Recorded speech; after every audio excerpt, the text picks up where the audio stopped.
ఓం గం గణపతయే నమః. ఐం సరస్వత్యే నమః. ఓం శ్రీమాత్రే నమః.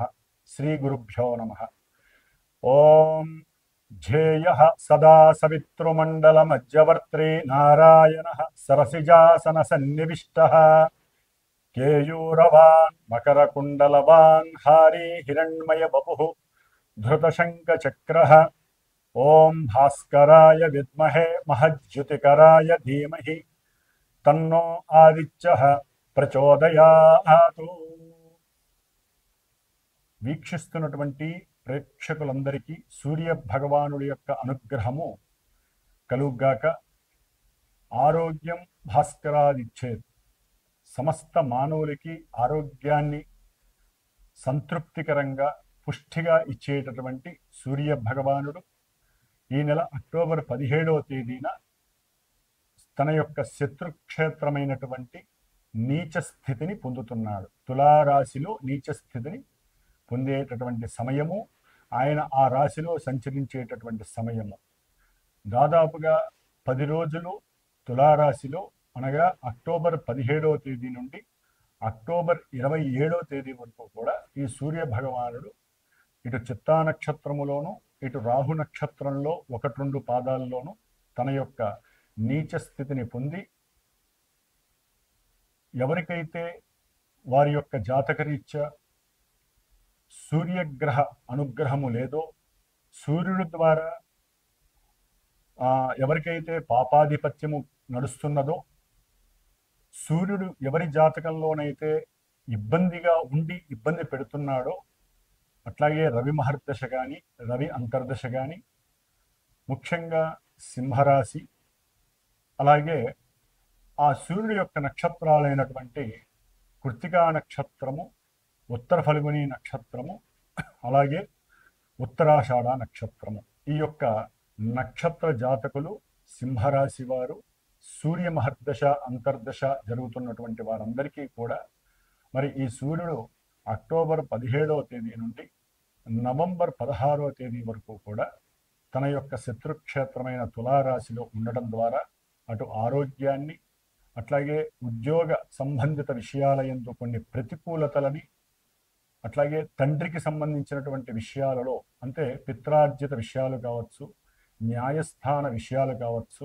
లేదా ఎవరైతే గవర్నమెంట్ జాబ్స్కి ప్రయత్నాలు చేస్తున్నారో, అంటే జడ్జీలు, అట్లాగే న్యాయమూర్తులు, పెద్ద పెద్ద హోదాలోకి వెళ్ళాలనుకునేవారు, అలాగే ఎవరైతే స్పెషలిస్టులు ఉంటారో, అంటే మూత్రపిండాల స్పెషలిస్టులు ఉంటారు, డాక్టర్స్కి సంబంధించిన వాళ్ళు ఉంటారు, ఎవరైతే వైద్య రంగానికి సంబంధించి ఎగ్జామ్స్ రాస్తున్నారో, లేకపోతే వైద్య రంగంలో ఎగ్జామ్స్ రాసి రిజల్ట్స్ కోసం వెయిట్ చేస్తున్నారో, వైద్య రంగంలో ఒక ఆసుపత్రిలో, ప్రభుత్వ ఆసుపత్రి కావచ్చు, కార్పొరేట్ ఆసుపత్రి కావచ్చు, చిన్న ఆసుపత్రి ఏదైనా సరే, ఆసుపత్రిలో తమ యొక్క ఉద్యోగ బాధ్యతలు స్వీకరించడానికి అనుకూలంగా ఉన్నటువంటి వాళ్ళు ఎవరైనా సరే, వీళ్ళందరికీ కూడా మరి ఈయన యొక్క నీచ స్థితి కొంత భంగాన్ని కలుగజేస్తోంది. ఎందుకంటే సూర్యుడు ప్రతి మానవుడి యొక్క, స్త్రీ కానీ పురుషుడు కానీ, వీరి యొక్క ఉదర భాగాన్ని, గుండె భాగాన్ని సూచించేటటువంటి వాడు, ప్లస్ మెదడుని, శిరోభాగాన్ని సూచించేటటువంటి వాడు, రక్తాన్ని సూచించేటటువంటి వాడు. మరి ఇటువంటి రవి ముఖ్యమైనటువంటి పార్ట్స్ ఏవైతే ఉన్నాయో, కొంతమందికి సైనిక్స్, అంటే శిరో సంబంధిత ఏ సమస్య అయినా, విపరీతమైన తలకాయ నొప్పులు కావచ్చు, లేకపోతే శుక్రరాశిలోకి వస్తున్నాడు కాబట్టి నేత్ర సంబంధిత వ్యాధులు కావచ్చు, అది మూత్రపిండాలకు సంబంధించినటువంటి స్థానము కావచ్చు కాబట్టి అది కావచ్చు, వివాహపరమైనటువంటి సమస్యలు అనుభవిస్తున్నటువంటి వారు కోర్టుల రీత్యా అక్కడ కూడా వీరికి కొంత అడ్డు పరిస్థితి, గడ్డు పరిస్థితి ఎదుర్కొనేటటువంటి పరిస్థితులు, ఇవన్నీ కూడా సూర్యుడు ఈ యొక్క నీచ స్థితిలోకి వచ్చినప్పుడు కలిగేటటువంటి ఇబ్బందులు కలుగజేస్తారు. కాబట్టి అట్లాగే ఇప్పుడు ఈ ప్రెజెంట్ ఇప్పుడున్నటువంటి కాలమాన పరిస్థితుల్లో రవితో పాటుగా కుజుడు అక్టోబర్ 27వ తేదీన తన యొక్క స్వక్షేత్రమైనటువంటి వృశ్చిక రాశిలోకి అడుగుపెట్టి దాదాపుగా డిసెంబర్ 7వ తేదీ వరకు కూడా అక్కడే ఆయన యొక్క సొంత క్షేత్రంలో ఉంటాడు. అట్లాగే బుధగ్రహము, ఈ బుధగ్రహము అక్టోబర్ 3వ తేదీ నుండి అక్టోబర్ 23వ తేదీ వరకు తన యొక్క మిత్రక్షేత్రమైనటువంటి మిత్రుడితో రవితో కలిసి చక్కగా తులారాశిలో ఉంటాడు. గురుడు అక్టోబర్ 18వ తేదీ నుండి డిసెంబర్ 5వ తేదీ వరకు ఇటు రుజుమార్గంలో నవంబర్ 11 వరకు, నవంబర్ 11వ తేదీ నుండి డిసెంబర్ 5వ తేదీ వరకు వక్రగతిని, ఇటు రుజుమార్గము వక్రగతిలో కర్కాటక రాశిలో ఉండి తన ప్రయాణాన్ని ముందుకు వెనక్కి అతిచారత్వంతో వక్రత్వంతో ఆ యొక్క కర్కాటక రాశిని ఆదేశిస్తూ చారం చేస్తూ ఉంటాడు చరరాశిలో. అట్లాగే శుక్రుడు, ఈయన అక్టోబర్ 9వ తేదీన ఆల్రెడీ ఈ యొక్క కన్యారాశిలో నీచ స్థితిని పొంది నవంబర్ 1వ తారీఖు వరకు కూడా ఈయన శుక్రుడు కన్యారాశిలో నీచ స్థితిని అనుభవిస్తూ ఉంటాడు. శని మహానుభావుడు అక్టోబర్ 5వ తేదీ నుండి పూర్వభాద్ర నక్షత్రంలోకి వచ్చి నవంబర్ 28వ తేదీ వరకు కూడా తన యొక్క వక్రత్వంతో మీనరాశిలో సంచరిస్తూ నవంబర్ 29వ తేదీ నుండి రుజుమార్గంలోకి అడుగు పెడతాడు మీనరాశిలో. రాహుగ్రహము కుంభరాశిలో చక్కగా ఆయన పూర్వభాద్ర నక్షత్రంలో ఉండి నవంబర్ 25వ తేదీన తన యొక్క సొంత నక్షత్రమైనటువంటి శతభిష నక్షత్రంలో కుంభరాశిలోని చారాన్ని వెనక్కి, ఆయన వక్రగతం ఉంటుంది కాబట్టి వెనక్కి ప్రయాణం చేస్తూ ఉంటాడు. కేతువు సింహరాశిలో పూర్వ ఫల్గుని నక్షత్రంలోనే తన యొక్క చారని జరుపుతూ ఉన్నాడు. కాబట్టి ఈ యొక్క అక్టోబర్ మాసం 17వ తేదీ నుండి నవంబర్ 16 వరకు కూడా గ్రహాల యొక్క పరిస్థితులు మిగతా రాశులు అంటే మేషరాశి నుంచి ద్వాదశ రాశులు అయినటువంటి మీనరాశి వరకు కూడా ఏ రాశులు వారికి ముఖ్యంగా మాస ఫలితాలు అంటారు వీటిని. సూర్యుడు, కుజుడు, బుధుడు, శుక్రుడు ఇవి చాలా ఫాస్టెస్ట్గా తమ యొక్క ఫలితాలను ప్రసాదించేటటువంటి మూవబుల్ ప్లానెట్స్ కాబట్టి అవి ఉన్నటువంటి రాశుల రీత్యా, అవి ఉన్నటువంటి నక్షత్రాల రీత్యా ఏ ఫలితాలు కలుగుతాయి. అట్లాగే గోచారంలో గురుడు, శని, రాహుకేతువులు మరి లాంగివిటీని ప్రసాదించే గ్రహాలు, చారణ జరిపే గ్రహాలు, మరి వాటిల్లో కూడా నక్షత్రపరంగా రాశుల పరంగా కొన్ని గ్రహాలు మారుతున్నాయి కాబట్టి వాటి పరంగా ఏ రాశుల వారికి ఏ ఇబ్బందులు కలుగుతాయి, ఏ శుభాలు జరుగుతాయో మనము ఈ యొక్క తులా సంక్రమణంలో మనకి ఈ గ్రహాలు ఇచ్చే ఫలితాలు ఏ విధంగా ఉంటాయో తెలుసుకుందాం. కన్యారాశి వారికి అక్టోబర్ 17వ తేదీ నుండి నవంబర్ 16వ తేదీ వరకు సూర్యగ్రహము తులారాశిలో సంక్రమణం నీచస్థితి.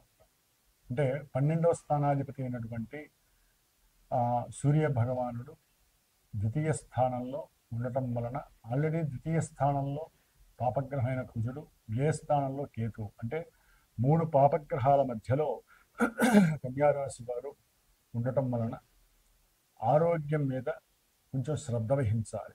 కొన్ని అనారోగ్య ఇబ్బందులు వీరిని చుట్టుముట్టే అవకాశము, దాని ద్వారా అట్లాగే తండ్రి విషయంలో కానీ సంతాన విషయంలో కానీ బంధువుల వలన కానీ కొంత అనారోగ్యం, వైపరీత్యకరమైనటువంటి కొన్ని కర్మలు ఆచరింపజేయటము, లేకపోతే మాట పెరిగి కొట్టుకునే స్థితికి వెళ్ళటము కన్యారాశి వారికి. అట్లాగే ధన నష్టము కలగటము, ముఖ్యంగా పిత్రార్జిత విషయంలో అన్నదమ్ములకి, తండ్రికి, వీరికి సరైన పొంతన లేక, సరైన బాండింగ్ వ్యవస్థ లేక ఆ విషయంలో మాట పెరగటము, కోర్టుల దాకా వెళ్ళటము, కోర్టులకు వెళ్ళి కూడా ధనాన్ని కోల్పోవటము, ఆ అన్యాక్రాంతం అంటే వీళ్ళు సంపాదించుకున్న సొమ్ము అన్యాక్రాంతం అయిపోతూ ఉంటుంది. కాబట్టి ఉన్నది రాదు, వారు సంపాదించుకున్న సొమ్ము నష్టపోవడం, ఇలాంటివి జరగడానికి అవకాశం ఉంది. అయితే వీరికి ఉన్నటువంటి ఒకే ఒక అదృష్టము, దాదాపుగా అక్టోబర్ 18 తర్వాత గురుగ్రహం అనేటటువంటిది లాభస్థానంలో ఉండటం, వీరు అనుకున్న ప్రతి విషయంలో ఫ్రూట్ఫుల్నెస్ వస్తుంది. అంటే ఫలితాలు చాలా ఆనందంగా ఉంటాయి. ముఖ్యంగా విద్యార్థులు ఏదైతే సంకల్పిస్తారో, అంటే దూర ప్రయాణం, ఈ దేశంలో దూరంగా వెళ్ళి చదువుకునేటటువంటి పెద్ద చదువులు చదువుకోవాలనే ఆశ నెరవేరుతుంది. కొంతమందికి విదేశాలకు వెళ్ళే వాళ్ళకు కూడా కొంత అనుకూలతలు కలగడానికి దారి సుగమం అవుతుంది. ఎందుకంటే ప్రపంచంలో ఈ గురుడు మారటంలో ఇప్పటి వరకు ఎన్నో ఇబ్బందులు, ఉద్యోగపరంగా, ఆర్థికంగా ఎన్నో ఈ యొక్క షేర్ మార్కెట్లో పడుతున్న ఇబ్బందులన్నిటికీ కూడా ఒక సూక్ష్మమైనటువంటి ఫలితం కనిపిస్తుంది. షేర్ మార్కెటింగ్ వ్యవస్థలో చాలా మార్పులు వస్తాయి. ఉన్నటువంటి షేర్స్ పెరిగి, బంగారం రేట్లు పెరిగి చాలా మన దేశపు ఆర్థిక వ్యవస్థ చాలా ఒక స్టేజ్కి వెళ్ళిపోయే అవకాశం ఉంది. ఎంతోమంది విదేశాల్లో ఉన్నటువంటి విద్యార్థులకి మంచి ఉద్యోగ అవకాశాలు కలగడానికి మెండుగా ఉంది. ముఖ్యంగా కన్యా రాశి వారికి రాశ్యాధిపతి దశమాధిపతి అయినటువంటి బుధగ్రహము అక్టోబర్ 23 వరకు సొంత రాశిలో ఉండటం, అంటే తులారాశిలో ద్వితీయ స్థానంలో ఉండటం ద్వారా వీరు గనక గట్టిగా సంకల్పించి సంకల్పం గనక గట్టిగా ఉండి మంచి తెలివితేటల్ని, బుద్ధిని, సృజనాత్మకత శక్తిని కనుక ఉపయోగించినట్లయితే ధనాన్ని చక్కగా రప్పించుకునే అవకాశం అయితే ఉంటుంది తెలివితేటలతో. అయితే రవికుజుల యొక్క బలం ఇక్కడ ఉండడం ద్వారా కొంత ఆత్మనిగ్రహ శక్తి, తండ్రి యొక్క సహాయ సహకారాలు లేకపోవడం, తండ్రి యొక్క ఆరోగ్యరీత్యా వీరు ధనాన్ని కోల్పోయే అవకాశం ఉంటుంది. ముఖ్యంగా కుజగ్రహము అక్టోబర్ 27 తర్వాత కొంత అనుకూలమైనటువంటి పరిస్థితులను కలుగజేస్తుంది. సంకల్పము, పరాక్రమవంతము, ఎటువంటి పన్నైనా సరే చేయాలనేటటువంటి తాపత్రయము కలిగే అవకాశం ఎక్కువగా ఉంటుంది. కుటుంబంలో మీరు గనక గట్టిగా మాట్లాడినా, కుటుంబంలో మీరు అనవసరమైనటువంటి వాదనలు, ప్రతివాదనలు చేస్తే గనక మీకు కలిగేటటువంటి లాభం కాస్త నష్టంగా మారే అవకాశం ఉంటుంది. వీరికి కన్యా రాశి వారికి 6లో ఉన్నటువంటి రాహువు మంచి ఉన్నతమైనటువంటి ఉద్యోగ స్థితిని కలుగజేయడంలో ఇప్పుడు అభీష్టాన్ని నెరవేరుస్తున్నాడు. ఉద్యోగంలో కూడా ఉన్నటువంటి వారికి ఉన్నత ఉద్యోగ ప్రమోషన్స్ కలగడానికి అవకాశము, ఎన్నో రకాల మార్పులు కలుగుతున్నాయి. ముఖ్యంగా ఈ కన్యా రాశి వారు కేతుగ్రహ జపాన్ని లేదా కేతుగ్రహ స్తోత్రాన్ని పఠించటము, ఉలవలు దానం చేయటము, సుబ్రహ్మణ్య ఆరాధన చేయటం ద్వారా ఉద్యోగ విషయంలో కానీ, సంతాన విషయంలో కానీ, లేకపోతే డిప్రెషన్స్ లెవెల్స్ ఉన్నటువంటి వారికి కానీ, ఏం చేస్తున్నామో తెలియనటువంటి వారికి కానీ, లేకపోతే ఉదర సమస్యలు బాగా అనుభవిస్తున్నటువంటి వాళ్ళకి కానీ, ఇలాంటి ఎన్నో అనారోగ్య సూచనలు ఉన్నటువంటి వారికి ఈ యొక్క కేతుగ్రహ జపము, కేతుగ్రహానికి సంబంధించిన గణపతి ఆరాధన చేయడం ద్వారా వీరికి ఆ బాధలన్నీ తొలగిపోయి సంపూర్ణ ఆరోగ్య సిద్ధి కలగడానికి అవకాశం ఉంటుంది. ఓం శ్రీమాత్రే నమః.